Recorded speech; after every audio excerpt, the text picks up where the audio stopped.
Japan. mobile network, The communication. cell phone coverage and what have you. I think that's all down at the moment. Okay. We're seeing fairly dramatic pictures of tsunamis and fires and things that are going to certainly hamper. Have you seen any indication of that in your area? No, because a lot of the buildings around this area are fairly modern. But when the second aftershock hit, which was about 6 or 6.8 or something, there are some big buildings right next to us, and you could see them flexing. And one of these buildings is basically glass on the outside, and I'm surprised that the glass didn't come out of the building. They really are moving. There's a lot of flex in them. And Mitchell, you had an earthquake earlier this week. Can you tell us about that and what the difference was with the one this afternoon that you've had? Well, basically the one earlier this week was centered somewhere, off the coast of Japan. So, yeah, we did feel it, but it wasn't something that, was of concern, I think, to too many people. But this one is, what was it, 8.8? I think it's 8.8, centered somewhere in Miyagi Prefecture. But here in Tokyo, it still shook at about 7.9, they're saying in the news. Yeah. So it really did shake. It's compared to earlier this week, this is huge.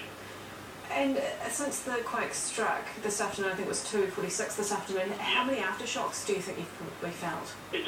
I won a really huge aftershock, and that's where the building next to us really shook and started to flex. And there were 2 guys in a hanging basket washing the windows basically at that stage.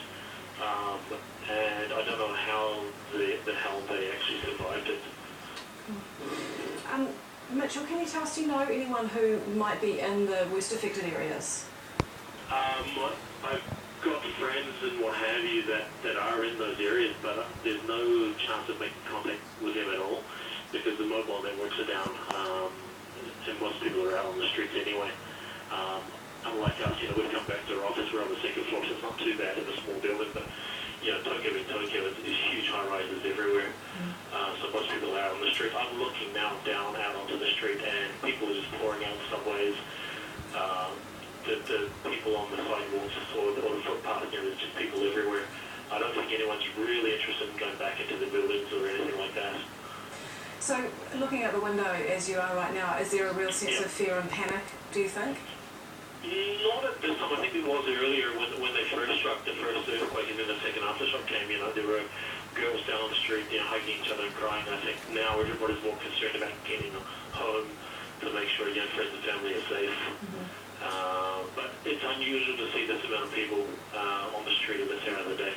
It's 4:40 here in Tokyo, and generally, people are still in their offices at this time. There's people everywhere basically getting home, trying to get home.